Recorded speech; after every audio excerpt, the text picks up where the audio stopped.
At this time, I'll call the Town Hall meeting of Oak Island, October 10th, 2017, to order. And I'd like to ask Councilman Blaylock to give us the invocation and Pledge of Allegiance, please.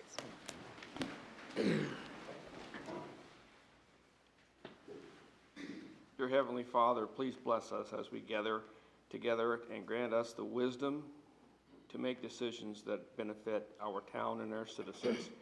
Please grant comfort to those in our country that have suffered through recent tragic events, both man-made and natural. In your precious name, amen. I pledge allegiance to the flag of the United States of America and to the republic for which it stands, one nation, under God, indivisible, with liberty and justice for all.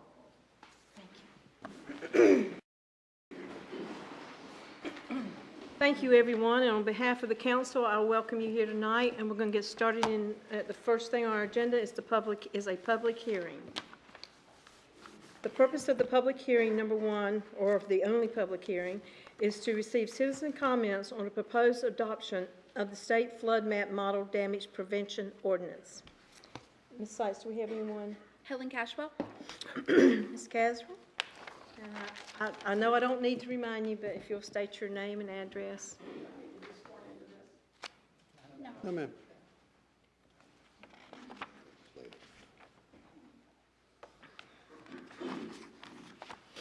Good evening. Helen Cashwell, 3407 East Yacht. I'd like to speak to this because this is a huge process. I've contacted several citizens in the town, and no one seems to have a current floodplain map. Is it out? Because there are so many considerations in this prevention that I believe that this town would do the citizens a great favor if they would call a workshop and let us be familiar with it. It has to do with fills. It has to do with houses that are built. I have a lot of questions about it. So I feel the only way that this can really be resolved is to have a workshop and let everybody weigh in on it. Thank you. Thank you, ma'am. That's all I had signed up for the public hearing. Thank you, Ms. Caswell. At this time, I'll call for a motion to close public hearing. So moved. Second. All in favor? Thank you. The action can be taken on this tonight. Madam Mayor, Yes. can we have Steve talk a little bit about it? Welcome, Mr. Edwards. Welcome, Madam Mayor, council members. This is a state model ordinance revision. As preliminary maps come out, they usually update their model ordinance to be adopted to go with the new maps. The new maps, of course, are still not prepared, but this also affects our CRS, community rating system standards. And what we look at is creating higher standards to help guide development in the flood-prone areas, to build safer, and to protect their properties from flood damage. The model ordinance is something that we have to adopt because we participate in the National Flood Insurance Program. And being able to participate in the National Flood Insurance Program is what helps us maintain loans with government-funded insured loans. The purpose tonight is to present this to council for adoption. There are higher standards in there that we can choose from, which the planning board has recommended some of those recommendations for the higher standards, and planning board will, council will look at those and see what they want to do with those. This also helps us with the higher standards in getting additional credits for our community rating system, which helps lower your insurances, your flood insurance.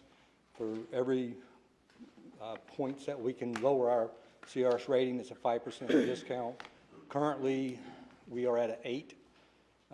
That's because we were froze by the National Flood Insurance Program because North Carolina did not adopt the windborne debris codes as it was written in the international building codes. And since we didn't do that, they restricted all municipalities and counties to no lower than an 8 that didn't enforce that code as it was written, wanted to go all the way to Highway 17 for windborne debris. North Carolina only went to the east of the ICW, so anything east of the ICW that is a standalone island like North Topsail, Castle Beach, they are considered to be compliant, and they can actually get a lower rating than an 8. They did make some changes with this last model ordinance, and with the model ordinance that we have now, we can actually get down to a 7. And to be able to get that, we've got to implement higher standards and other activities that we can do to reduce risk by building smarter in the flood zones and maintaining these standards. But because we participate, the state gives us a model ordinance that we have to adopt. So, Steve, once we approve this, in the future, in the new business tonight, we'll talk about secondary dunes. Yes. In this flood, it sort of makes it clear that no secondary dune or any dune shall be altered. Wouldn't it be wise to adopt this and just follow along with it, with our ordinance? yes, it talks about, like you said, not to alter dunes that would create more flood damage to properties. Okay. Steve, you said we're looking for a 7. What are we now? We're currently an 8. Oh, But that's because we couldn't get below an 8 because of the cap that was put on us, because North Carolina did not adopt the international building codes for the windborne debris protection. They wanted that to go all the way to Highway 17. And North Carolina said no, and they pulled it just to the east of the ICW. So everything east of ICW, that is its own, a municipality that doesn't have anything west of the ICW, like Castle Beach, they're considered to be compliant. But because we own property, or not own property, but because the town corporate limits go on the other side of the ICW, that puts us into non-compliant with state building codes, when do you think, national codes. I got you. When do you think we're going to see the new flood maps? Any indication at all? No, that's been a moving target date since they started it back in 2014. Madam Mayor. Steve, as I recall, historically, the town has maintained a 7 rating up until the time when the building code, the wind debris That's correct. standard. We were close to a 6 at one time, but that all happened about the same time. So being able to go back to a 7 gets us back where we were most of our history. Yes, it would get us back to where we were, but now they've also changed the point system, and they've made it harder to attain the points to get the credits, to get down to the 7. You have to have more points to get the 7 Yes, now than you did. yes, it's. I understand, thank you. Any more questions? Yeah, Steve, just briefly, and I know it can get complicated, tell me what a secondary dune is. Well, it's a dune that mirrors the frontal dune that's in front of it. So if you've got a frontal dune system that meets and of course by the definition of DCM, it's basically a mound of sand that's vegetated. So if you've got 2 mounds of sand in front of each other, then that one behind it could be classified as a secondary dune. Okay, see, either man-made or naturally occurring. Yes, that's our ordinance recognizes man-made and naturally occurring dunes. Thanks, sir. Madam Mayor, Yes. I'd like to make a motion. Yes, ma'am, you have the floor. Move to approve the flood damage prevention ordinance as it appears in our agenda packet, with one amendment, and that would be on page 46 in our agenda packets, page 42 in the document, to include the optional, which is struck out now for section G10. What that would do in the V-zone only would have not only the engineer have to provide the plans, but also to inspect the work after it's been built. Does any council member have a question for Steve to clarify the motion that was just made? You have any question? Second. All in favor, please? Thank you. One further comment. As I understand it, when the flood maps are finally adopted, whenever that occurs, the council at the time, and I'm sure that Steve will bring that forward, will need to consider some amendments to the reference level. I'm sorry, I didn't hear that, the last We'll part. need to consider some amendments to the reference level definition. Okay, thank you. Okay, thank you very much. This time we'll move into the presentation, proclamations, and recognitions. And it's my honor tonight to introduce, I think, Ms. Roseanne Fortner, are you going to have the honors of doing the presentation and the tribute to Mr. Jim Nelson? I'd also like to say that Mrs. Nelson is here tonight, and I want to recognize her when you're finished, too. Thank you.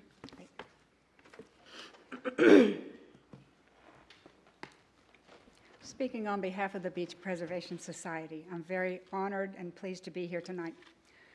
Let's take a look at what does a beach lover look like. Beach lovers come in all shapes and sizes. They come in singles and multiples. They come bearing whatever they have with them, and it's up to us to shape what they have into something that can help us to serve the beach. It's all about the beach for us. So we tonight are recognizing two very special beach lovers, Muriel and Jim Nelson. Two special beach lovers, Muriel and Jim. Muriel is with us tonight. You may have heard that Jim passed from the beach in mid-August. Together, Jim and Muriel have built a beautiful legacy for the beach.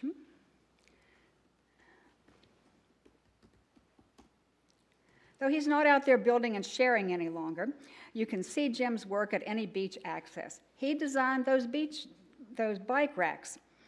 Look at his specs in there, how particular he was in getting the pieces together for us. His engineering talent and creative touch guided beach preservation as volunteers built the racks in his garage. Muriel made the final inspections, of course, and then their family set all of the bike racks in their original places. The Nelsons were among the early beach preservationists who set up the doggy bag boxes, too. Muriel and Jim championed the place of dogs on our beach. The memorial bench you see in the first picture is Jim's work, too. They helped to organize rock-picking parties from 2002 until about 2010. It was a way to let everyone help to establish opportunities and share ownership for taking care of the beach. We built many Christmas by the Sea floats in the Nelsons' driveway, on their boat trailer, with their tools, with their supplies, and we loved every minute of it. Such givers. Muriel really loved being on those floats, and she still loves wearing the pelican costumes for these events. Check it out, an icon portraying an icon. How's that? Those of you who've been around here for a while have met Riptide, and maybe your kids wore the sea turtle costume, other icons that are products of Jim Nelson's construction and Muriel's creativity. Beach Bum Bonnie was another of their products, decked out in items found on the beach. Teaching people about beach issues is a Nelson thing, and it takes a lot of forms. They worked together over their 25 years on Oak Island to make council and the public aware of changes around us and our role in positive action for beach care. Happily for us, the Nelsons helped start the Beach Preservation Society and saw it as the way to reach and teach people about the beach and their role in protecting it. Every year at our spring fundraiser, Muriel assists with the education table, a place to meet people and discuss how they can help the beach. God willing, she will be at the next one on April 21st. I hope you will be too. And she'll be there to talk with you. Jim Nelson chronicled all of these events as part of his legacy. He was our excellent photographer and produced most of the pictures in this program. Is it any wonder that the Beach Preservation Society selected Jim and Muriel Nelson as the Beach Preservationists of the Year for 2003? There just isn't enough that we can say about their impact on us all. So the Beach Preservation Society honors and recognizes these leaders. Muriel, for vision and for propelling us to action, for starting with the children and teaching them well. She is first place in the hearts of beach lovers. And Jim, for his quiet creativity and his gifts to the beach, for the pictures that remind us of who we are and what we can do. We've prepared a memory book of Nelson contributions for love of the beach. Many beach preservation folks have signed it, and we are pleased to present this to Muriel Nelson tonight. Thanks to you and Jim for being the beach lover role models for all of us. Since we can never really pay you back, we pledge to pay it forward to new generations of beach lovers. Thank you, my dear.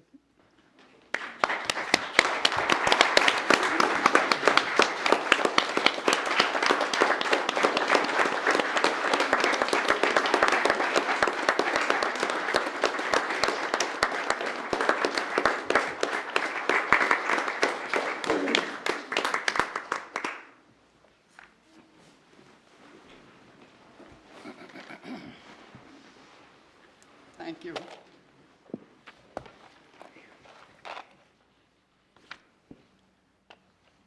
Thanks for being our friends and neighbors for 27 years. Remember to pay it forward. It's not enough to just give back.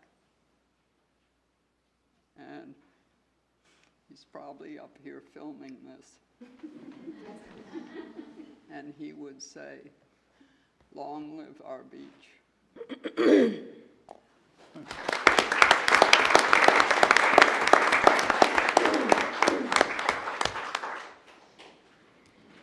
Thank you so much, Ms. Faulkner, and Ms. Nelson, thank you for all you've done for our community. That's a hard one to follow, guys. Number 2 presentation is from the Beach Ambassadors Wrap-Up Season, Mr. Skip Cox. There you go. Yeah, that was a tough one to follow. Good evening, Mayor, Town Council, Mr. Kelly. I just wanted to take a few minutes this evening to recap for you our 2017 Beach Ambassador season. We started this 4th season with 26 ambassadors, but we finished with only 15 who were considered active. There are several valid reasons why we lost ambassadors during the season, including personal conflicts, unexpected travel, and certain medical issues that prevented some people from being able to complete their beach patrols. Once again, I had great difficulty maintaining a committed staff of volunteers for the full season. After 4 years, I remain convinced that this will always be an issue, as long as it is a volunteer program and those who are willing and able to participate fit the demographic of retired. This year, we logged over 600 hours, volunteer hours on the beach between May and September. This is roughly the same as the 3 previous years. And we ceased official beach patrols on Friday, September the 8th. I am pleased to report that this year, generally speaking, our visitors and residents demonstrated very good behavior on the beach. Large abandoned holes continue to be our #1 issue, followed closely by glass violations. However, those who were approached with glass were mostly understanding and receptive to the need for this ordinance. Dune violations were lower than last year, which is very positive given the condition of our dunes, especially the emergency sand placed between 32nd Southeast and 63rd Southeast. The West End is still badly in need of dunes in certain areas, so it's difficult for us to monitor the compliance of the dune ordinance when the presence of dunes is so inconsistent. Loose dogs, very minimal this year, and resolved with no problem. Lastly, the amount of personal property left on the beach overnight remains a problem, but it did decline again this year. I think after 4 years, people are finally beginning to get it. I am aware of the August 2nd email to you, Mayor, regarding property left on the beach, which was resolved with the confiscation of only 4 chairs that were then quickly returned to the disgruntled owner. Public Works does the very best that they can in scheduling early morning random runs in search of abandoned property. However, this remains a difficult ordinance to effectively and efficiently enforce. It would really be helpful if the department could be staffed to the level necessary to accomplish ordinance enforcement, at least during the tourist season. With all of their early morning and late evening responsibilities, it is just not easy, especially when you consider that they only have about 1 hour to cover 9.5 miles of beach. Finally, as far as any confrontations on the beach, I'm aware of only a couple of minor ones. I personally had to call the police on one occasion for assistance with a visitor's alcohol-related behavior. The police arrived very quickly and resolved the matter. According to one of our veteran ambassadors, it's their opinion, they feel that most of the violations that they encountered this year were caused by day visitors and permanent residents who perhaps feel that they may be above our laws and our ordinances.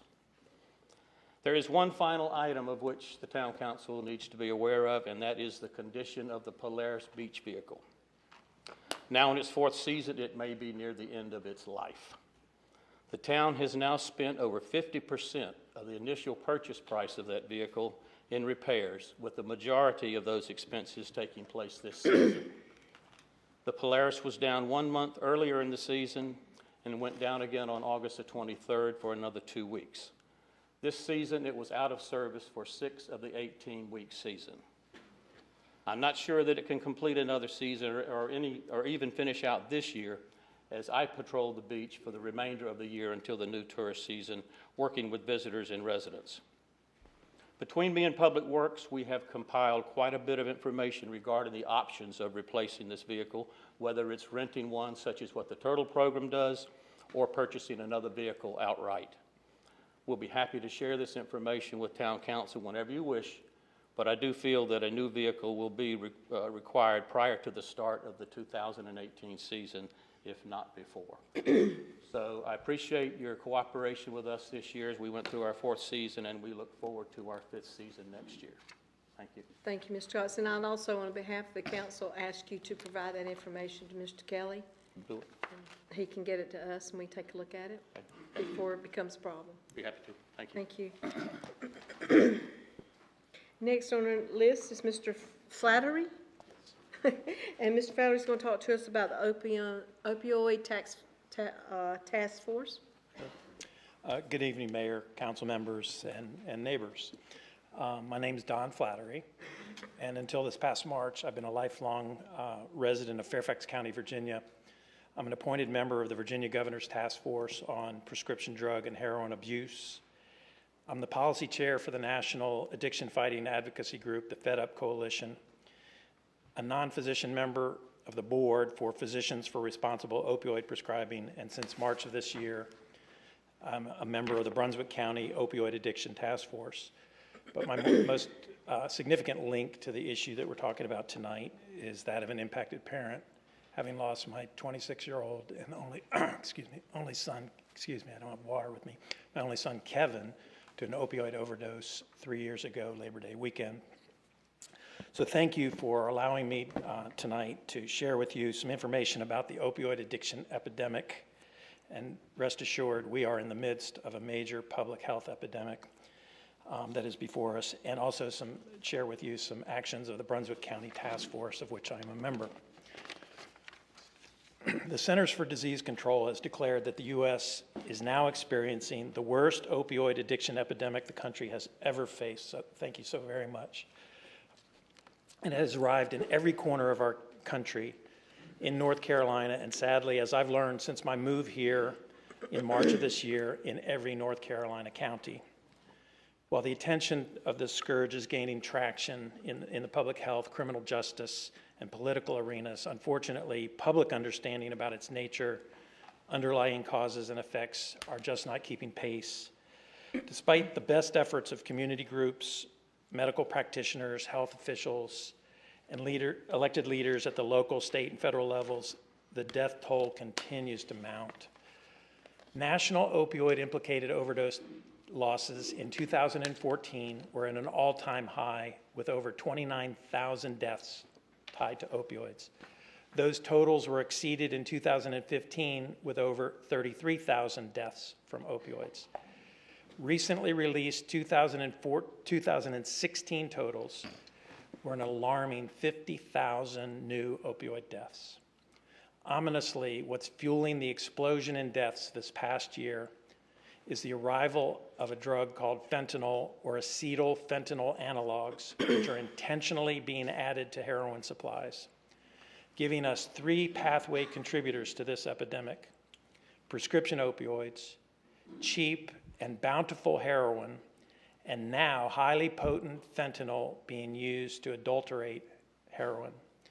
Since 1999, we've lost nearly 350,000 people in the U.S. to opioid overdose, and in the last 2 years alone, we've lost more people to opioid overdoses than in the entire Vietnam conflict.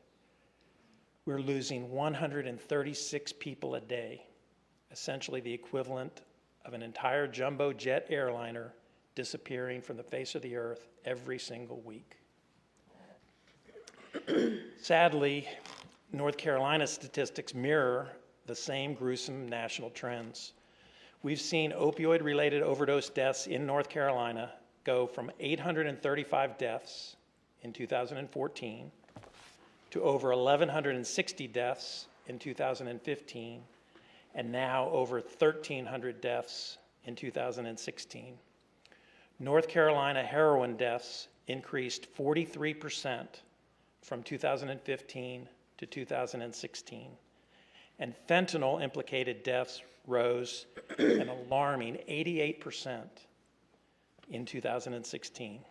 Our state is now 13th in the increase in opioid overdose death rates over 2015. In Brunswick County, we're seeing these very same trends. Overdose deaths from opioids are increasing, and the drugs implicated are definitely changing.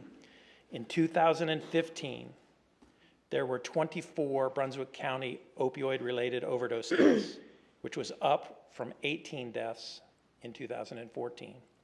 Last year, opioid-related overdose deaths jumped to 34. A number of those losses each year involve combinations of opioids, prescription opioids plus heroin, or prescription opioids plus synthetic opioids like fentanyl, or heroin plus fentanyl. In 2014, only 2 of the 18 losses that we experienced in our county involved fentanyl. Last year, 22 of those 34 deaths had some fentanyl present. On a per capita basis, Brunswick County's overdose death rate has continued to rise and is among the highest in North Carolina, ranking 14th among the state's 100 counties. Brunswick County's 2015 opioid overdose mortality rate is 19.4 deaths per 100,000 population, compared to North Carolina's state rate of 11 deaths per 100,000 population. So you can see we're almost twice the North Carolina, close to twice the North Carolina average. Brunswick County ranked 11th among all 100 counties for total opioid-related overdose deaths. Our county, with a population of only 123,000 people, was 11th, had the 11th highest number of opioid overdose deaths. The relationship between widely available prescription opioids, which you may have heard about, and opioid addiction and mortality has been clearly established by health officials and numerous national studies. According to CDC, 10 of the nation's highest opioid prescribing states are in the South. North Carolina is one of them. North Carolina's Department of Health and Human Services Controlled Substances Reporting System data indicates Brunswick County's opioid prescription use vastly exceeds state averages. Our county had over 133 opioid prescriptions per 100,000 residents, compared to North Carolina state averages of only 82 prescriptions per resident.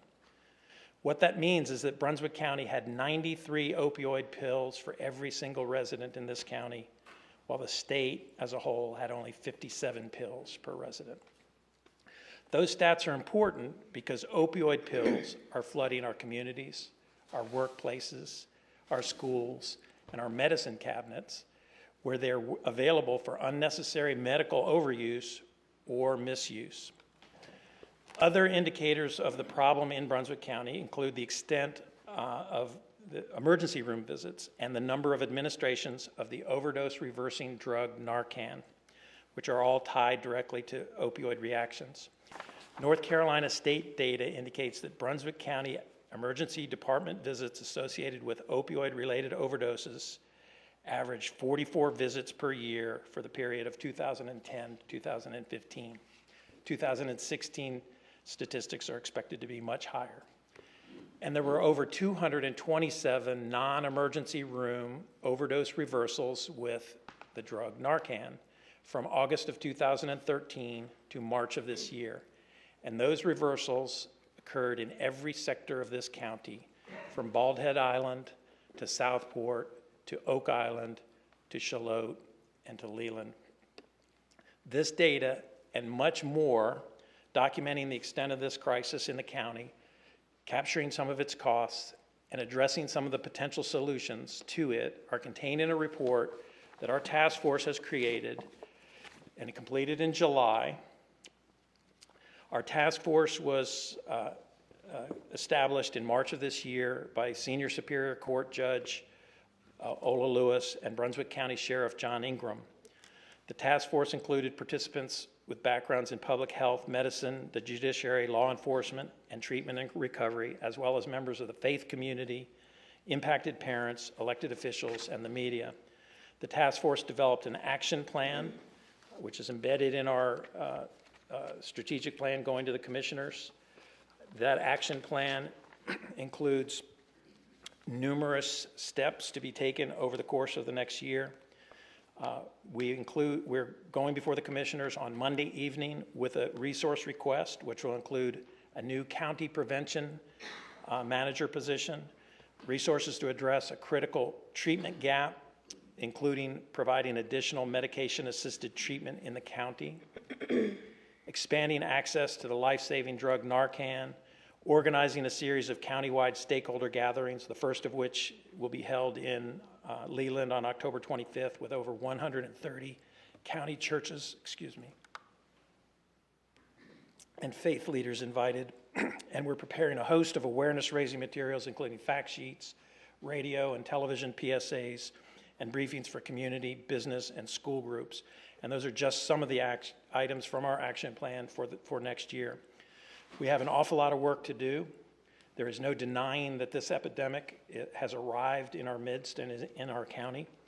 And we're trying to engage elected officials, citizens, organizations in every single community throughout Brunswick County to be part of the solution next year and beyond. We look forward to support from Oak Island, the Oak Island Council, as we do other community governing bodies. We hope that some of you will learn more and come to the Monday, October 16th meeting of the Board of Commissioners, in which we will address this issue in full. Thank you very much for allowing me to speak to you tonight. Thank you so much, Mr. Flannery. Appreciate you coming. Could you tell us when that meeting is again and where? I apologize. I'm so new to the county. I don't know where the Board of Commissioners meets. I think it's in Bolivia at the Government Center. It's a regular meeting. Okay. Yes. Is that correct? You sound like And it's October 16th? it is. Thank you. Could you have any idea, Brunswick County, why are we so high? What's the major factor there? I can only speculate. One, the city of Wilmington is among the top 5 cities in the nation with opioid abuse issues. We're close to the city. We're close to major highways. Wilmington is a port. I think that, like a lot of the opioid addiction crisis throughout the country, it has its origins in the overuse and overprescription of opioid drugs. That is changing. We're seeing state leaders in Raleigh pass the STOP Act. We're seeing medical professionals embracing more cautious prescribing. We're seeing the hospital systems adopting prescribing guidelines as well. We're seeing better training in med schools. We're seeing a lot of steps being taken to address the prescription side of the issue. But with the arrival of very cheap and highly potent heroin, if someone is addicted to opioid prescription drugs, it's a matter of economics. It's economics 101. The cost of a unit of heroin, a comparable unit of heroin, is 1/10 that of a prescription opioid pill. So it's an inevitability that switch occurs. And with widely available heroin nearby, I think that's one of the reasons you see it in Brunswick County. Brunswick County also has, as you're well aware as elected officials, our county is very large. It has a lot of barriers, no central transportation system, 25% of households with income below $25,000, 37% of the population reliant upon Medicaid insurance or no insurance at all. There are no methadone maintenance programs here in Brunswick County. People have to go to Wilmington.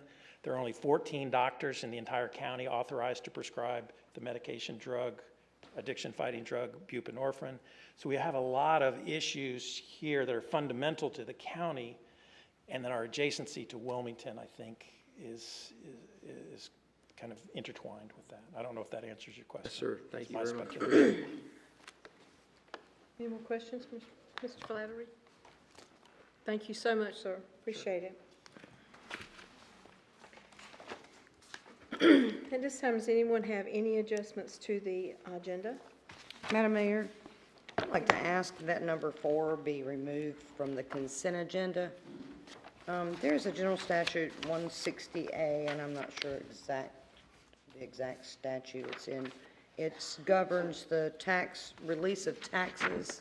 Our tax collector has the authority to release that tax once a certification is done in error. The council does not. So I would just like to have that removed. That was in the form of a motion. Thank you. Any more corrections to the agenda adjustments? I'll call for a motion to approve the agenda as amended. Motion to approve the consent agenda as amended. Second? This is just be for the agenda, to review the agenda Sorry. as amended. Thank you. Motion to approve the agenda as amended. Thank you. Second, Mr. Rankoff. All in favor? Thank you. Next is our public comment section of our agenda, and please state your name and adhere to our 3-minute time limit, please. Do we have anyone on there? Yes, ma'am. Helen Cashwell.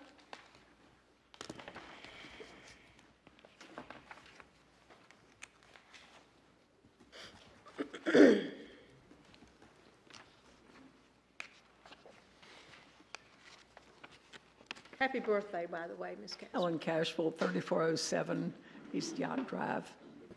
I would like to speak to the item about the proposed access to Middleton by the Young property. When Middleton Road was approved by the Board of Transportation, it was going to be a non-accessed boulevard straight into the town from 211.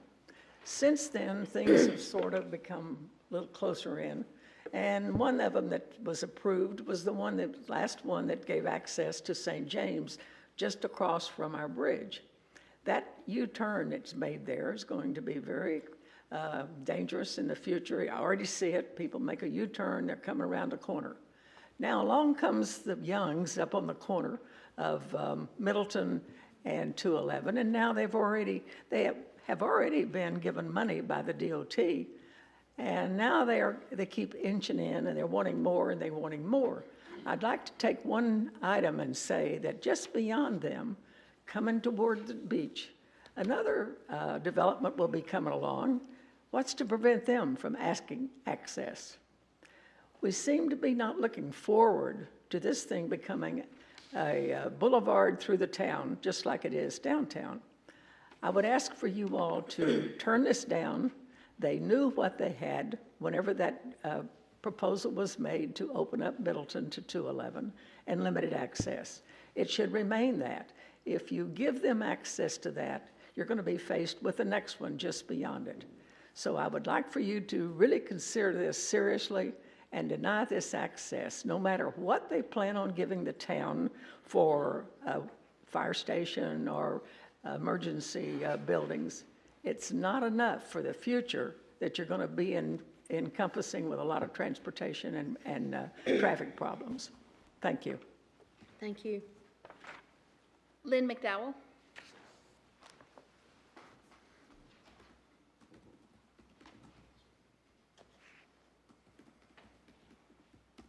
Hello, I'm Lynn McDowell. I live at 6407 Tortoise Shell Court, and I'd like to speak briefly about your new business item, secondary dunes. The town is considering strongly spending tens of millions of dollars for beach nourishment, as I understand the latest discussions.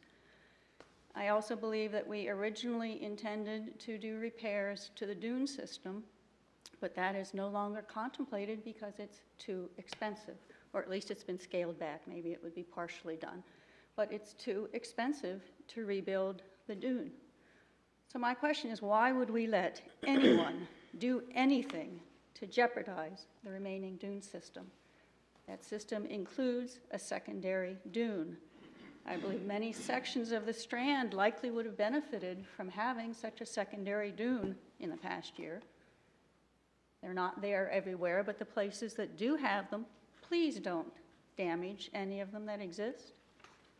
To put it mildly, it just does not seem sensible to me to weaken any protections, and perhaps council can explain when we get to that agenda item why this is even being considered. Thank you. Thank you. Bill Millard?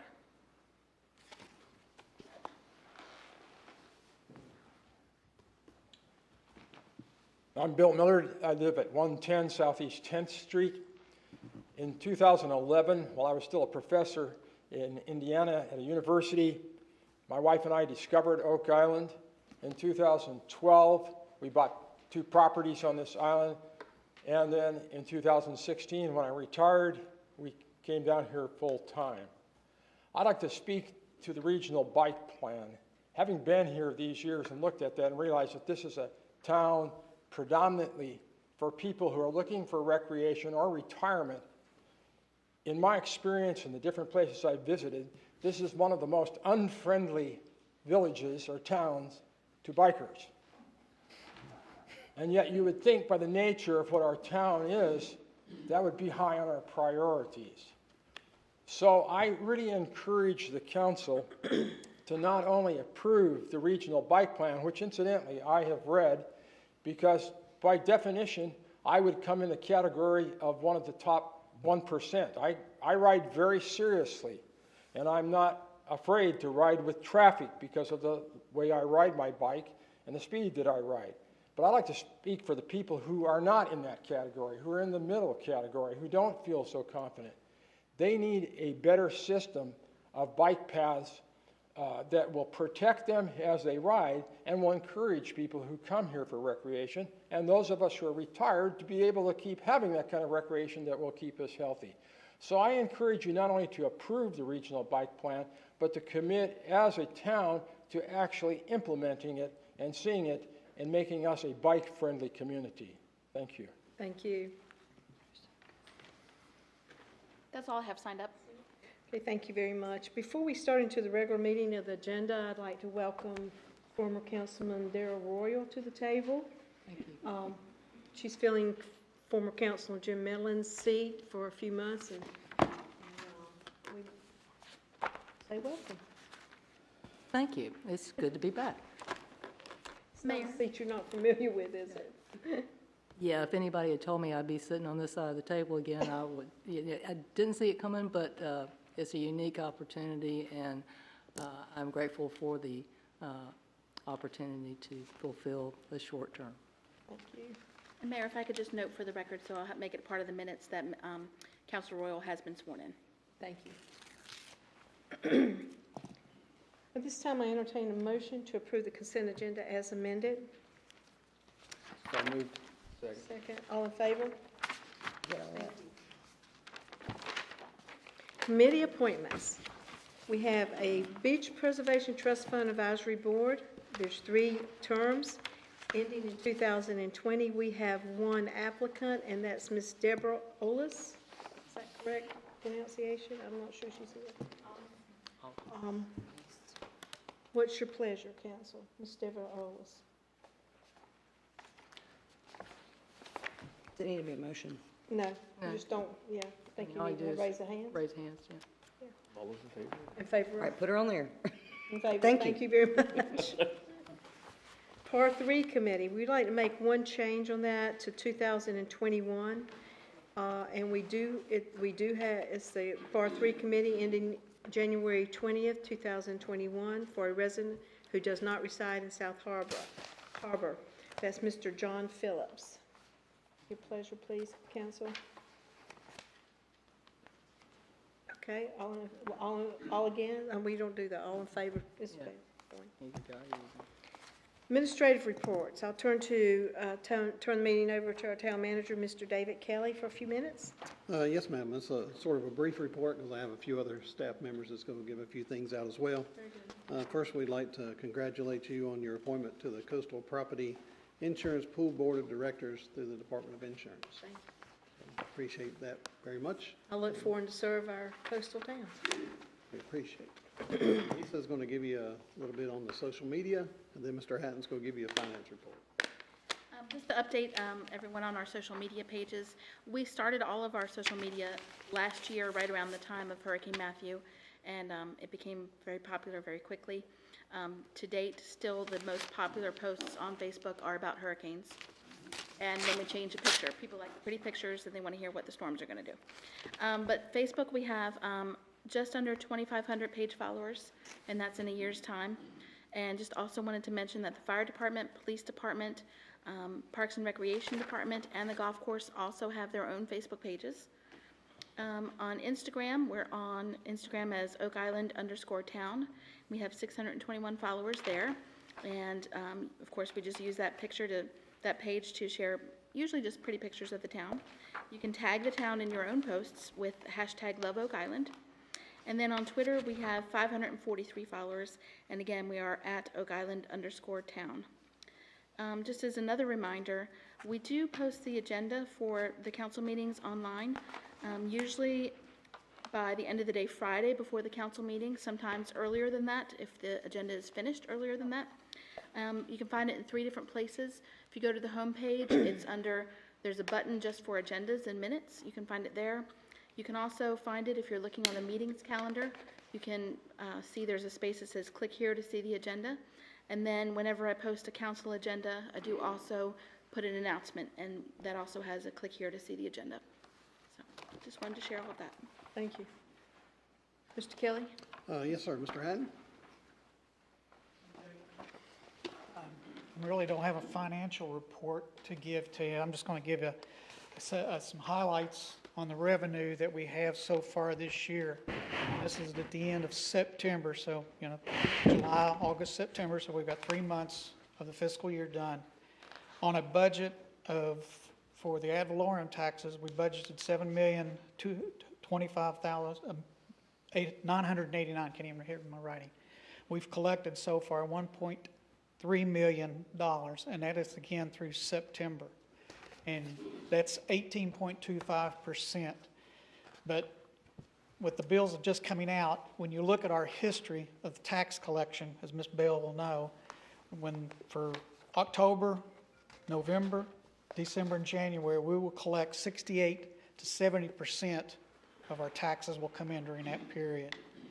They're due officially September 1st, but January 5th is when the interest starts. So most people will obviously wait till December or the 4th of January to pay.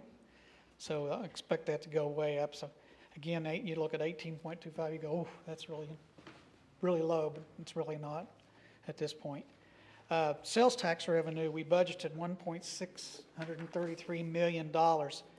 And at this point, at the end of September, we've collected $516,945, or 31.6% of what we had budgeted. So that's real good news, I think, because, on a quarterly basis, we would look at 25%, and we're sitting at 31.6. So that's excellent news for the town. PAL bill, and there was some confusion there. We'd budgeted $306,000 for PAL bill. The state of North Carolina will pay that PAL bill twice a year. We've gotten one check in from them for $155,312. There may have been some confusion in the newspaper.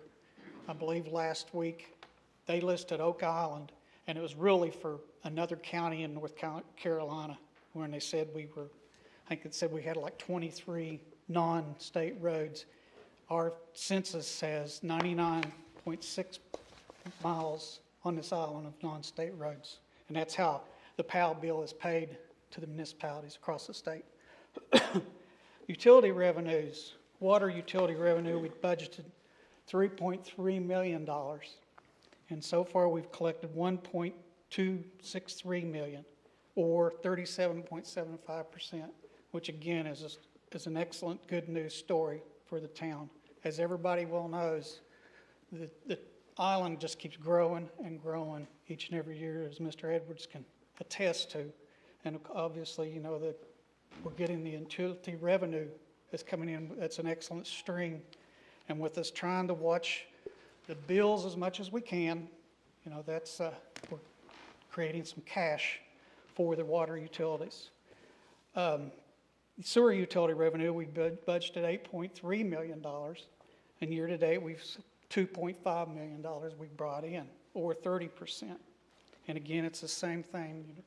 When houses are built, they have to have the utilities, they have to have the wastewater and the water.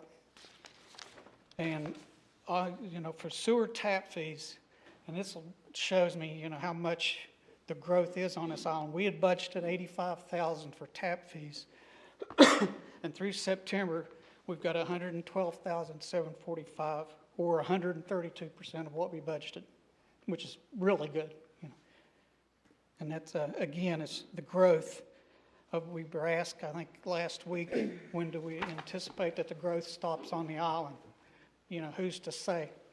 I know I've heard different numbers of how many undeveloped lots are still out there, but who's to know if there's going to be a recession in a year or anything, you know. Sewer district fee, we budgeted $2.1 million for that. Year to date, we've collected $502,217, and that obviously goes along, as you well know, with your property tax bill. If you have utilities here on the island, it's built into your utility rate. If you have unimproved property, then it comes in with your tax bill from Brunswick County. Accommodations revenue. We budgeted $1.1 million for accommodations this upcoming year. At this point, we're at $1,095,000. This is a very good news for the town of Oak Island. And this again started as an initiative last year by Mayor Brochure and our collections group downstairs, out beating the weeds, Airbnb, what have you. And it was a combination of quite a few people just did not know that they had to pay the accommodations tax. And it was, you know, it was a learning experience, just an education. And we had quite a few people that stepped up and said, I'd never paid it before. So we had some people that paid the prior years, which was good. And that's paying off, and as you can see. And I've got, the last thing that I have is, we just got word that we got a $1.5 million grant from the Golden Leaf Foundation to help rebuild the pier. This was tremendous. There was quite a few of us here when we heard this jumping up and down. This was, you know, the Golden Leaf Foundation is 1/2 of the funding from the big cigarette companies that the state of North Carolina gets each and every year. They don't just give out money to be giving money out. It was a lot of work from Mayor Brochure, Mr. Kelly, to do this. You know, a lot of forms we had to do, and a lot of phone calls and visits, meetings. But we should be real proud to be able to get this money. The 1.5, it's going to go a long ways towards the pier. I apologize for my voice. Also, and one other thing, we've gotten a CAMA grant of $300,000. So at this point, we have $1.8 million in grants to go towards the rebuilding of our pier. We've gotten some money in from the insurance company, and we are attempting to get a little bit more from them. And we're also beating the weeds, see if there's any other grant money out there, anything we could get from FEMA to offset the cost of the new pier. With that, that's all I have. Thank you, Mr. Adams. It's all good news.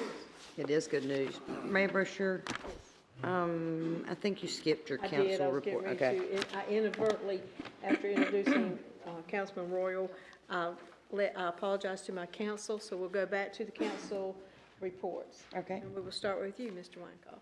Thank you, Madam Mayor. I'd like to say that we had our first town hall meeting. I sit in to hear what people had to say. I've been looking at Facebooks and other local things, hearing people saying they're not comprehending what we're doing up here, that we're not getting the message out so they understand. So I had the first town hall meeting.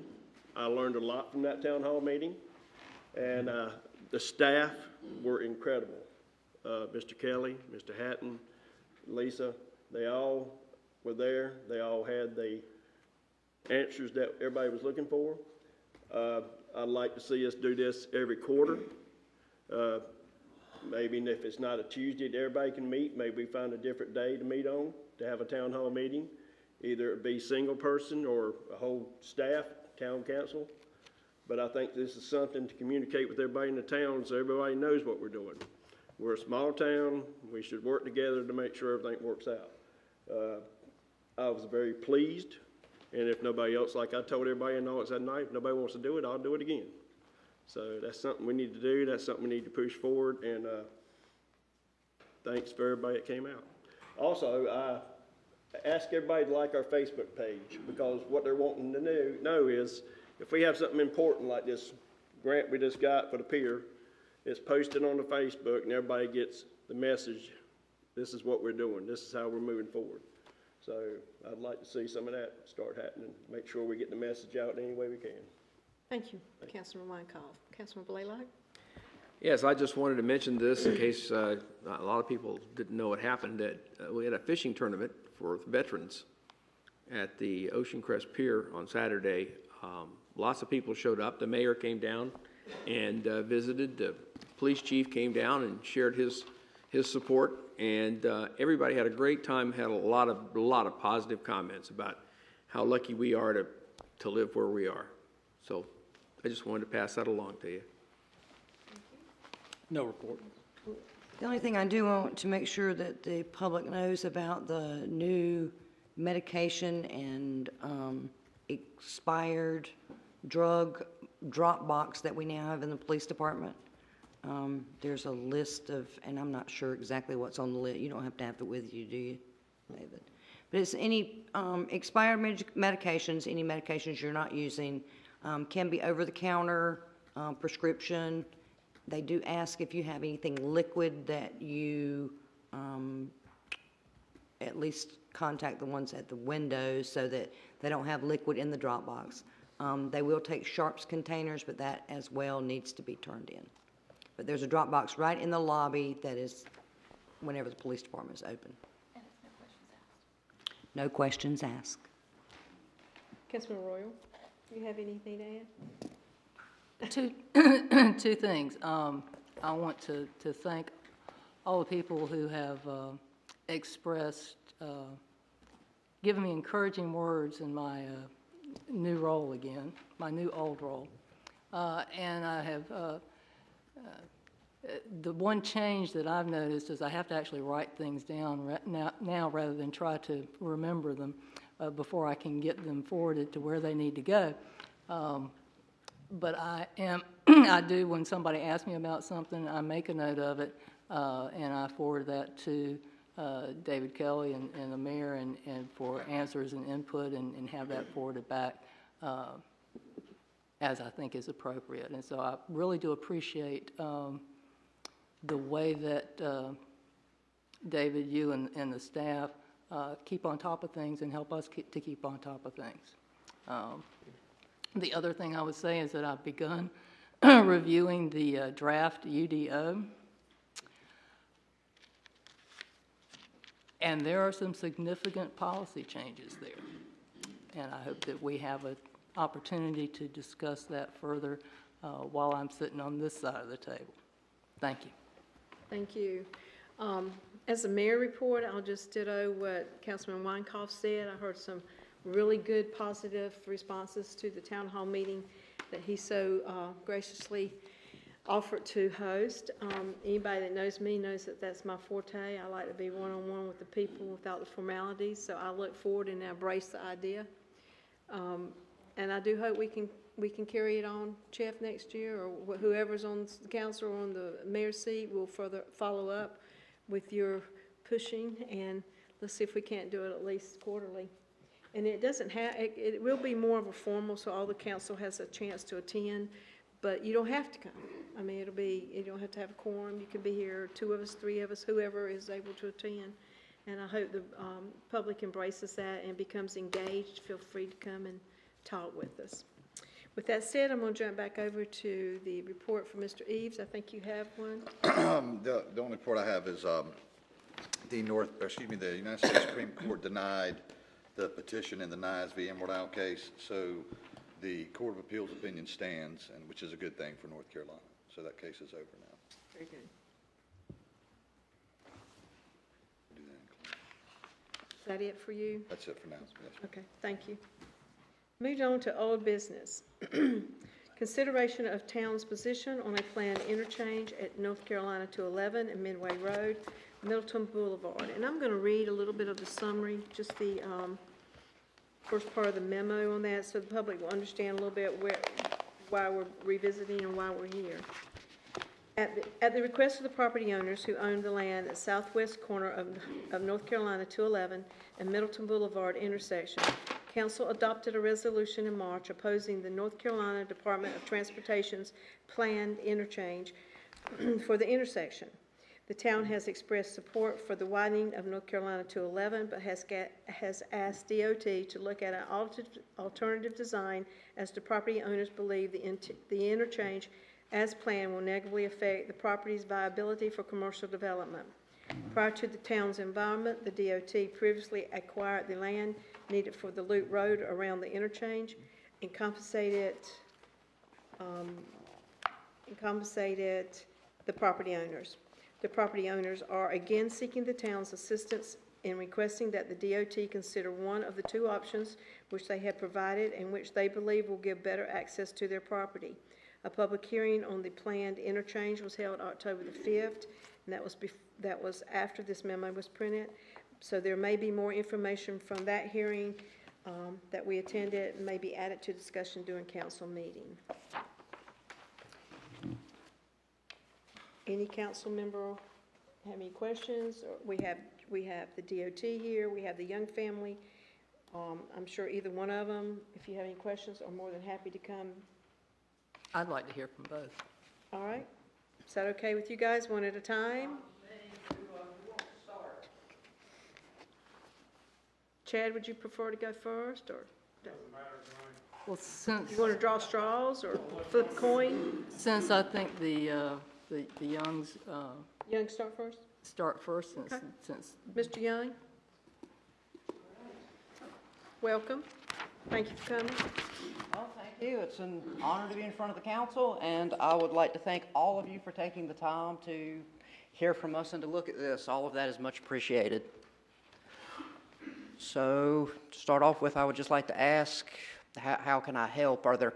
I should start by maybe asking, are there questions any of the council member has that I could clear up? would you like to just describe what the proposal is in the packet for the public? Yes. Lisa, do you have those renditions that Ramey Kemp did that can be put up on the can those be put on the overhead? That shows the thing off of the, well, first of all, as somebody up here was going on about the controlled access off Middleton Boulevard, one thing I should probably clear up is that at this time, we're not actually asking for any access off of Middleton Boulevard. That controlled access agreement, that deal, that has absolutely nothing to do with what we're talking about tonight. And that's the first thing I'd like to get out there. What we're talking about tonight is actually having access off of the interchange itself that DOT is building, which has nothing to do with Middleton Boulevard itself. I want to make sure everybody is firmly aware of that distinction between those two things. And our engineer did 2 renditions of 2 possible access options. The first one that you see currently is a leftover access that would involve a deceleration lane in the center of the loop road. And the other one, if you'll go down, is a roundabout option. We personally have no preference between either one of those 2 options. I mean, whichever DOT or town or whoever feels is most appropriate, we will be more than happy with. And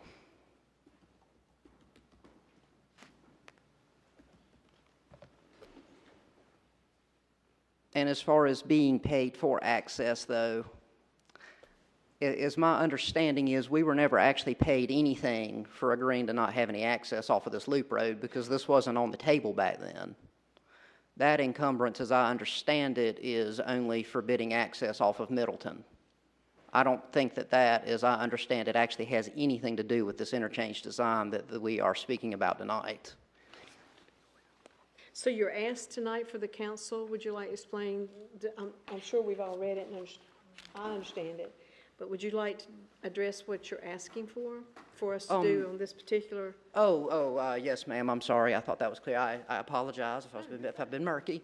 What I'm asking for is that the town actually be the applicant for one of these 2 driveways shown here. Maybe for both, because I have heard from you, Mayor Brochure, and from a couple of the other council members, this concern about emergency response time, regardless of whether fire or EMS locates on our property or anywhere else, the ability for a fire and EMS service person or a police service person or whomever to be able to get into the site adequately. So when you say applicant, are you referring to a letter that you had? Yes, ma'am. As my personal understanding of the application process is that it would just start by the town possibly sending a letter to North Carolina DOT, and the letter would just simply have to say that the flat sentence, we would like to formally request access off of this loop road.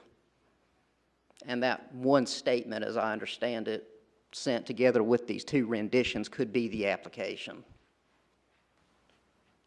Okay. Any more questions for Mr. Young? Yes, let me back up a little bit. Back when the property in question here inside the loop there, was that going to be a situation where the DOT was going to take the land in one way or the other? Yes, sir, it was. And when the negotiations were going on, was any mention made at that time of the ramp or the access to the property? No, sir. I mean, at that point in time, well, okay, I should back up. I want to clarify just a little bit. DOT was going on about taking this property for a potential interchange here at some point, but at that time, they hadn't shown us any idea about the design or about the timetables or if they were going to do it. I mean, for all we knew, they planned to land bank it. We had no idea. If that helps, I mean, do you think you understand a little? Does that help, Mr. Blaylock? Yes, it does. I just it would have seemed to me, and I'm no lawyer, but it would seem to me that somebody on the legal side of this should have taken that into consideration before you gave up your rights, I guess that's what I'm trying to say. I mean, I don't understand if I own this big piece of property over here and I let the DOT take this, I should have got something out of that, shouldn't I? It was one of those filings where there was no negotiation between us and the highway department. In fact, they told us that for something like this particular type of filing, there are no negotiations, is what we were told. Okay.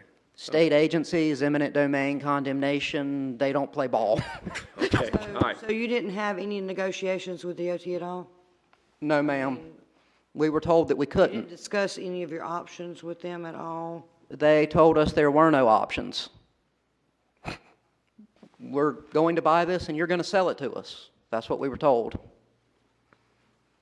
Madam Mayor? The property that remains in the family ownership is not landlocked, is it? You have road frontage. On Highway 211, Thank you. the South Shore track, that is correct. Any more questions for Mr. Young? Mr. Clowns, would you like to step to the podium, please? I won't make you put your hand on the Bible and all that. Okay. She's got a cute little thingy. Oh, well, actually, it needs to go over there, I'm sorry. Yeah, there's a laptop at that podium.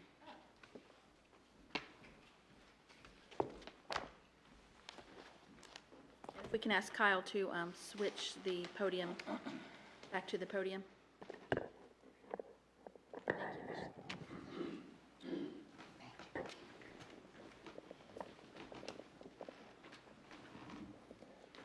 There you are again, Ms. Nelson.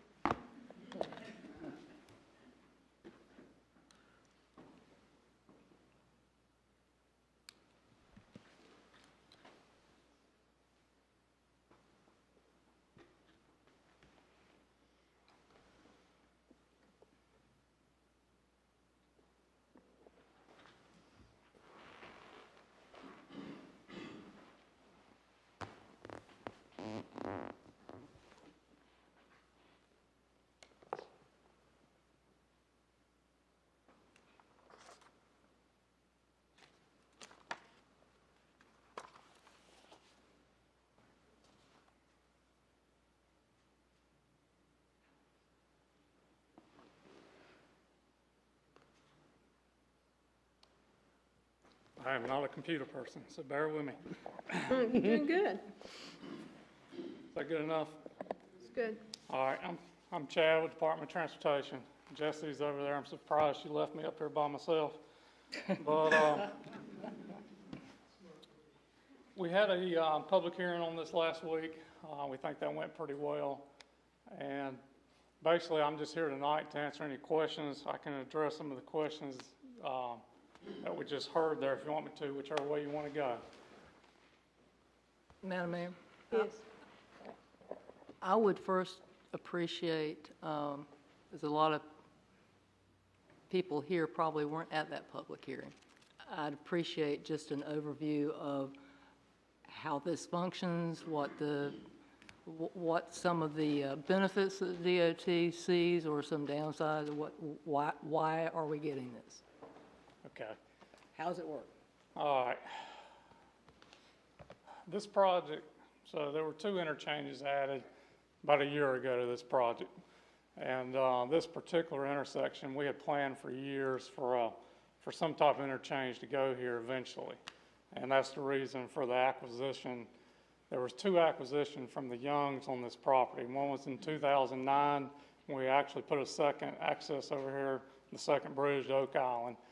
And then the other acquisition that Mr. Young talked about here just earlier is where they come to us early in a acquisition process before we even started the design, and they came to us wanting to know if we could go ahead and buy their access on 211 as well. So under that, he is correct. There's no negotiation on that. When they come to us in an early acquisition, then we do an appraisal and we show the appraisal, but it's still up to them to say yes or no on that offer. So they take that offer. So, and all we were doing was preserving this corridor for when this project came along. So, you know, right away gets more expensive as you wait, going down through the years. So we went ahead and acquired that. Now this intersection in particular, the actual Midway Road goes over 211. There are 2 ramps, one in the southwest, which is on, most of that's on our current right-of-way, which was the previous Young's property. and also the northeast corner there, which we have already acquired. This project's still slated to start by the end of next year, and construction time frame on it's 3.5 to 4 years. But this will preserve the capacity for this area for probably the next 20 to 30 years there. I wish I had a pointer, but one thing to note about these type ramps here, there will be a signal on Middleton where the ramp comes in, and there'll also be a signal, it's just off the screen here.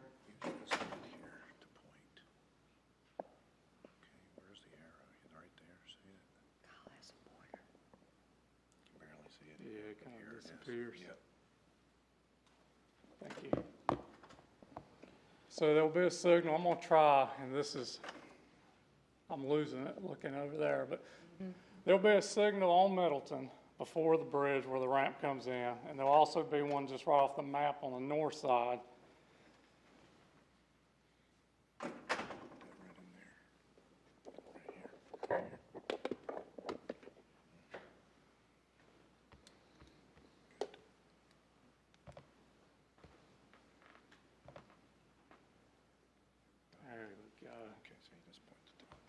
There we go. Now I'm going to be up here showing you. It's too far away. You can come closer if you need to. We're safe. Okay, so you've got a signal here, and this will allow for left turn movements. And you got a signal right up here where this ramp comes up here. I don't want to scroll up or I'll lose this off the map. So if you're coming from Oak Island and you wanted to go towards Southport, you can come up here and take a left and come up and around. These are acceleration lanes where you'll merge over to the left. We did not put signals out here on purpose because we wanted 211 to be free flowing. So what this does when we put acceleration lanes in, these becomes pretty high speed ramps. You'll be able to do 35 miles an hour to keep everything flowing. The last thing we want to do is back up traffic here. Same way if you're coming from Supply and you want to come to Oak Island and you want to make that right turn, all this is free flowing. You come up here and we're actually going to put an acceleration lane up here and you just merge over. So you do not have to use that signal for that acceleration lane to make that right turn. So one of the discussions that was just held about putting access here, number one principle in engineering, you never want to put an access on a ramp, especially if these are free flowing. And the whole purpose of that is you don't want to back up traffic here, waiting for traffic to come out here, or you do not want to back up traffic here because of some type of access on a ramp.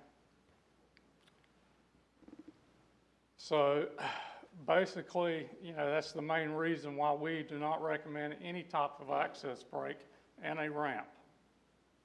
It's just, like I said, we just do not want to create conflicts. Mr. Combs, when you're coming from Oak Island where our emergency vehicles will be coming from, can you show me where, if this property were to be developed, what's the route to get in to the access off 211? So if this was developed, one thing we always ask from a developer, and we have not received this on this, we require what we call a traffic impact analysis that shows us the layout of this piece of property, and then we can evaluate. Let's say if there's an emergency fire department's placed in here, we will look at their ingress and egress. Fire departments, any type of emergency services, we can look at different access just for them because they're not a traffic generator.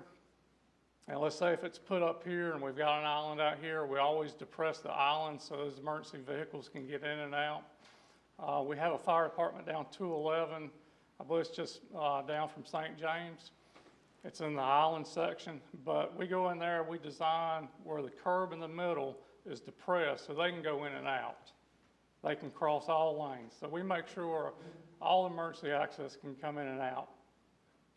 If you keep going, one thing I did not talk about, so through all the acquisition, the current access that the Youngs have is a 50-foot access.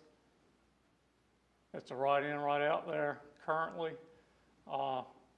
We have said verbally, and nothing's written on this, but we will allow a left in of that access, and we would also consider a right in, right out, just west is there as well. So, but really, until we receive an actual traffic impact analysis and see what's going in on this parcel, you know, we can look at tweaking some of the accesses there. But we do hold firm on this ramp, and we will hold firm on Middleton to keep, we do not want access in that area there. That would be our biggest concern. 211, there's still potential of some modifications there. As the mayor just said, if you're coming off the island, you come to the traffic light right there, you would turn left. That's And correct. you would go to that intersection there, okay, and then you would turn left again to go, no? Gotta turn back right. Take a right. Takes you only to Southport. You're going to Southport. So if you wanted to go to Supply, you'd come up Well, let's here. pretend that there's a development here. Yeah. And I've Okay. called you, I had a heart attack. Okay. Show me how I gotta get there. There you go. All right. So you come straight across here, and you would make Go this, straight. you make this right in this acceleration and accelerate over this way. Now, one thing, you know, I gave a presentation a couple of weeks ago, and they were like, that's a lot of turns. When in reality, out there today, there is an 8-phase signal out there. In order to make that left turn, you'll sit up there approximately 3 minutes. Jesse, back me up here. But you can sit up to 3 minutes to make that left. With this design here, with 2 rights and 2 free-flowing rights, you can make it through there in less than 30 seconds. Is there a way, at the south red light, is there a way to make a lane leaving the island going north that would stay flowing all the time and not be regulated by the light? Which one, I'm sorry? Coming off the island, the first red light.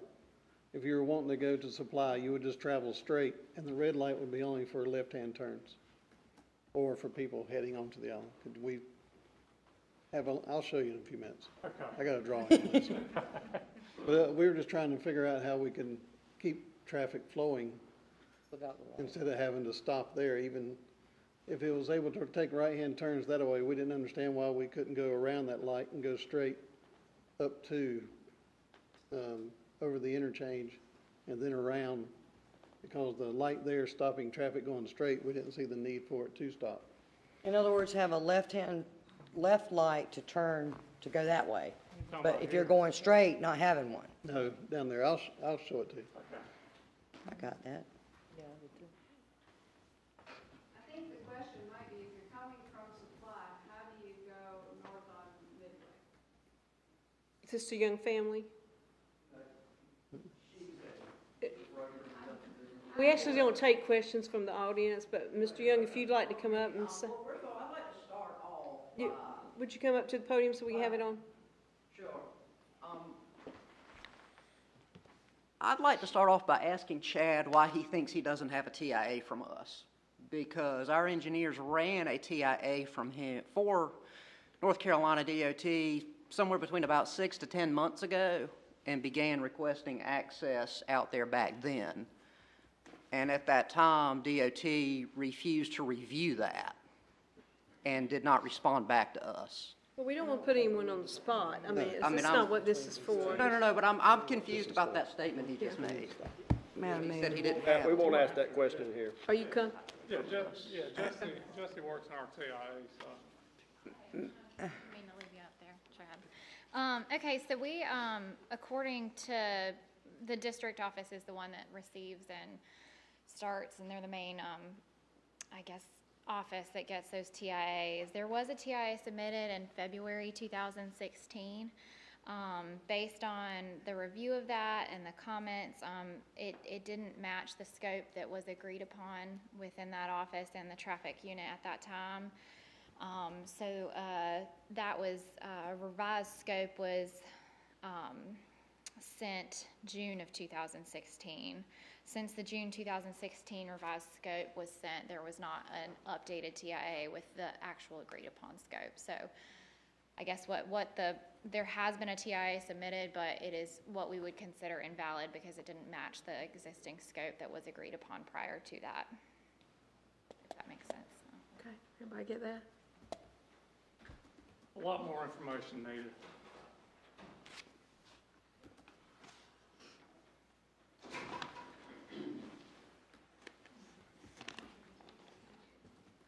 Any more questions for Chad? No, I have one, Chad. Okay. The other day when we were at the meeting, we talked about sort of where the area, the 15 is, and the other area inside the inner loop. Is that something that the town still can approach y'all about getting properties for the emergency services? Yeah, so we can look at this parcel here, or this parcel here, where we've got a remnant inside the loop. Going back to emergency services, you know, this is something that would be allowed, and this is something that DOT would be willing to donate to the town. It's something brand new, legislation just passed, and it's something that we need to go ahead and make a decision on if it's something you're interested in, because with legislation, I don't like how things changes. So right now, we've got a green light. It goes back to the Control Access Committee and everything, but if it's something we definitely want to consider, I'd love to move on it if we could. But let's say there's a piece in here that you want to build a facility there, then we would look for an access, you know, on 211, and could probably do a break in here for emergency services. But once again, emergency services is different from a development because it does not generate traffic. And we put a system in place where we would be able to stop the traffic to allow those emergency services out. Does that make sense? Yes, absolutely. Okay.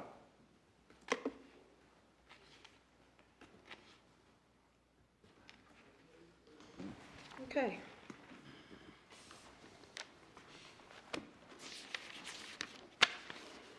So we're still on number 1 of the old business, and that was originally the ask whether the council wanted to do a consensus or make a motion to provide a letter to DOT.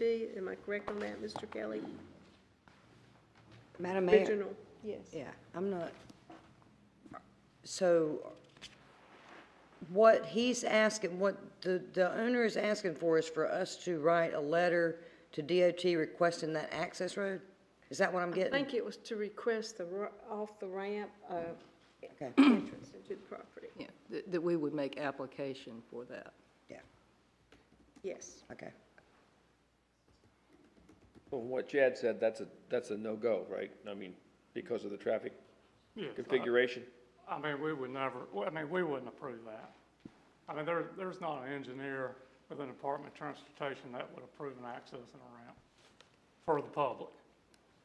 Well, and if I may Sure. comment, I think it's important to keep in mind that this is about the public needs for the long-term future.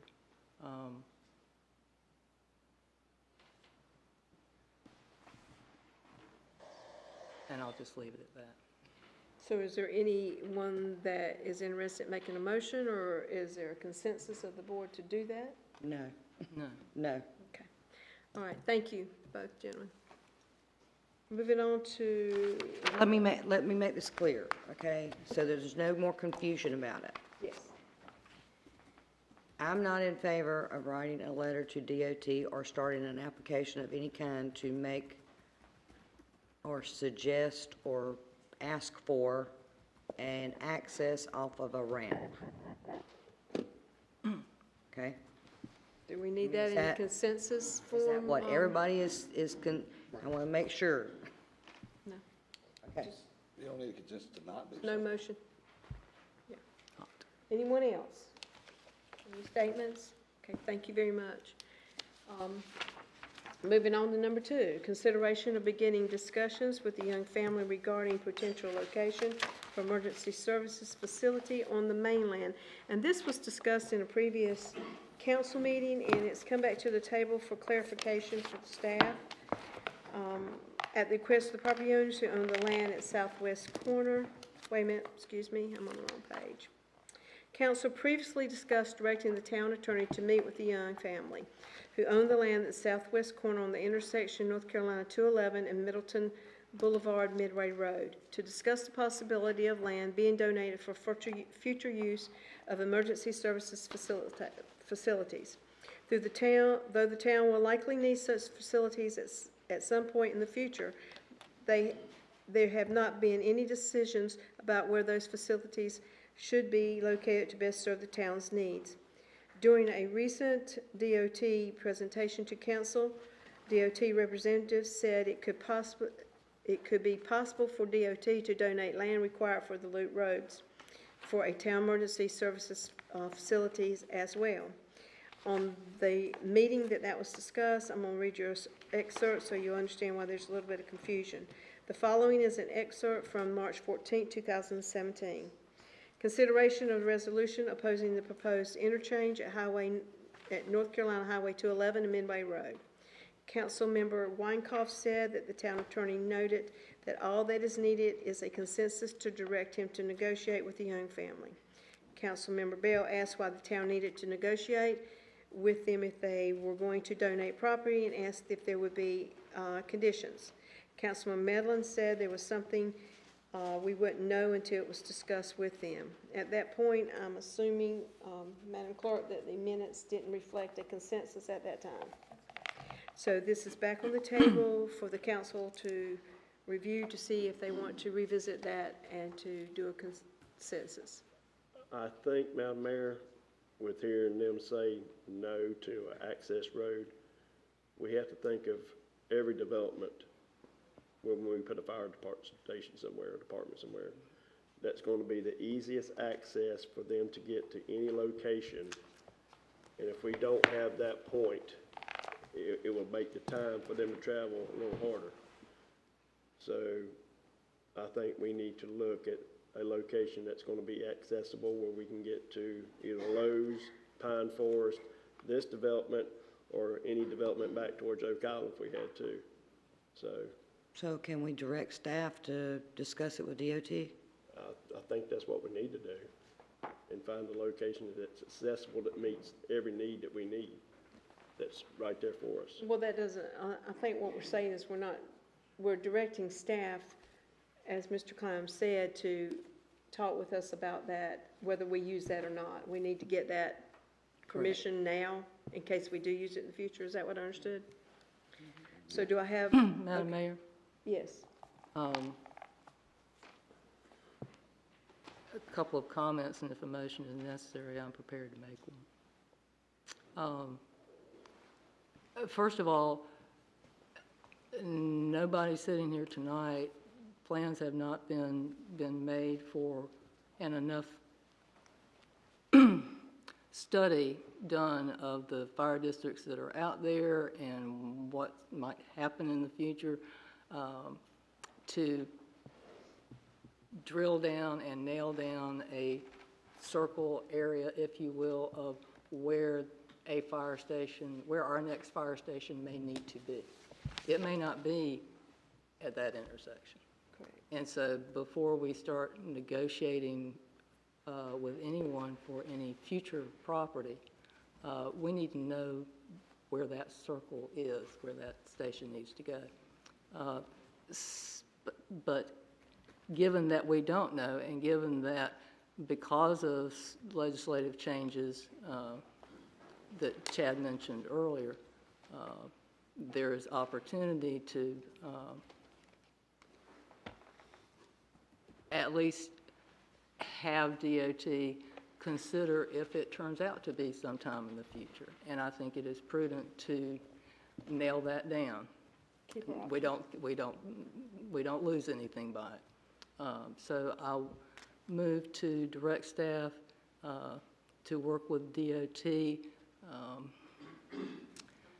to reserve whatever is available in that interchange that could potentially be used in the future for some emergency services facility. So is that in the form of a motion? That was a motion. Second. Second, all in favor? All opposed or none? All unanimous. So that, obviously, that's a no consensus to the other, for the, yeah. Thank you. The time to negotiate with property owners is when you know where the property needs to be. All right. That concludes the old business part of our agenda. Moving on to the new business is a discussion of the definition of secondary dunes. Madam Mayor, can we take a break? Yes, we may. Please. At this time, we'll take a 10-minute break and come back at 11:45.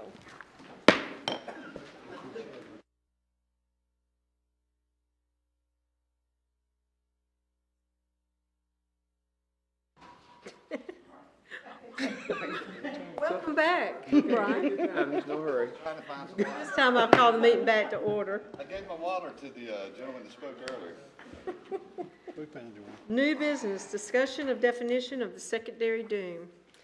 I'll put that on there. Madam Mayor, I put that on the agenda, and I voted for this, and I had a couple of property owners approach me about this, and there seems to be some inconsistencies and some confusion over what is a secondary dune, and I'd like to see if Mr. Veres would, I discussed this with him also, and I think he understands what I'm saying, and maybe he can shed some light on it.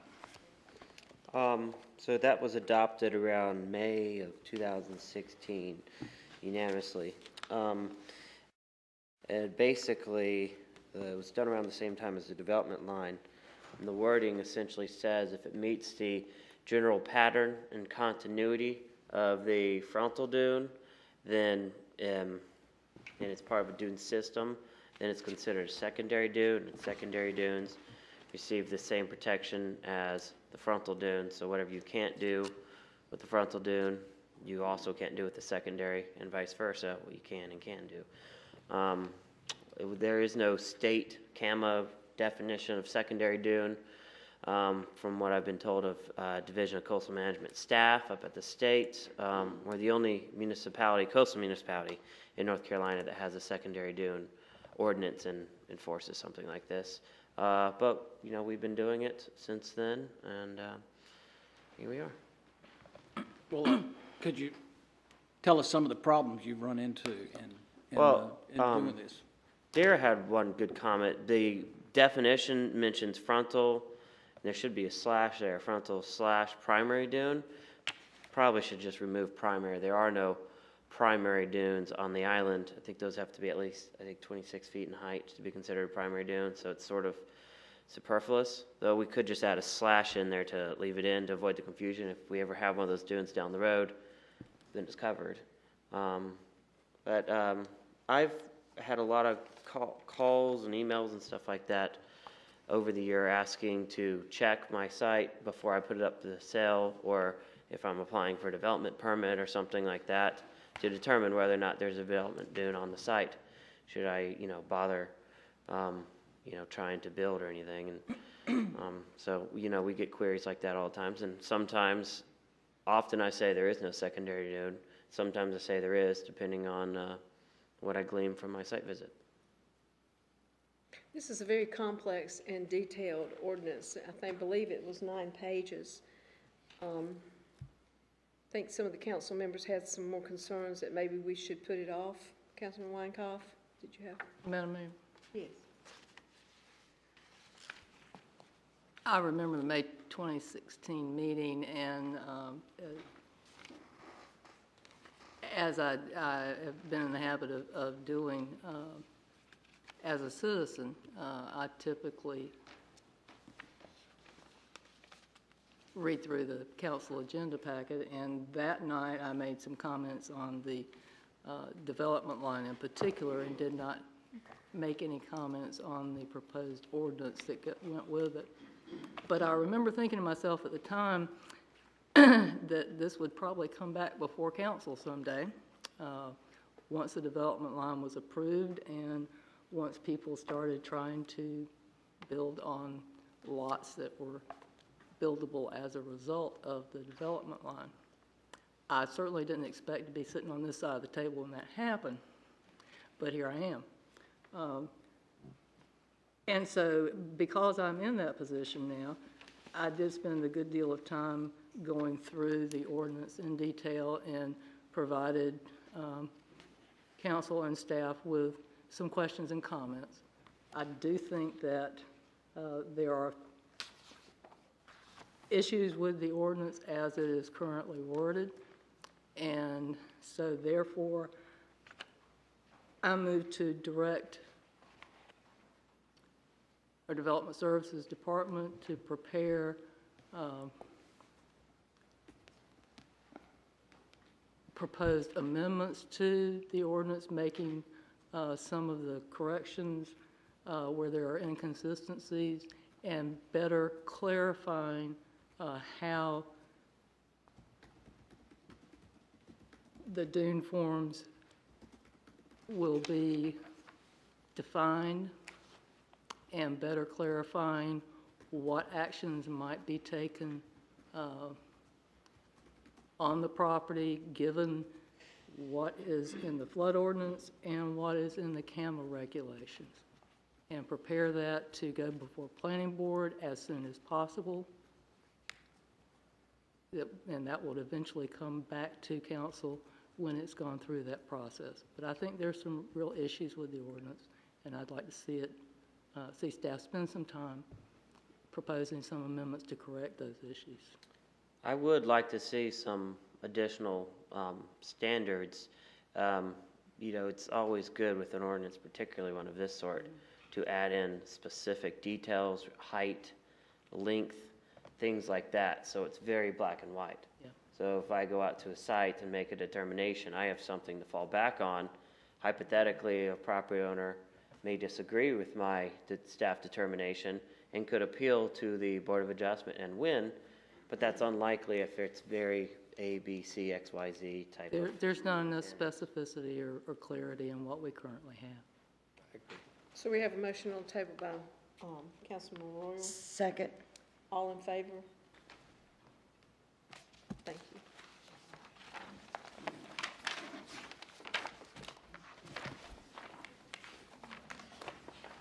This time I'll call for a motion to go into closed session. Madam Mayor, I'd like to make a motion to go into closed session to consult with the town attorney on pending and potential litigation pursuant to NCGS 143-318-11A3. Second, please. All in favor? Thank you.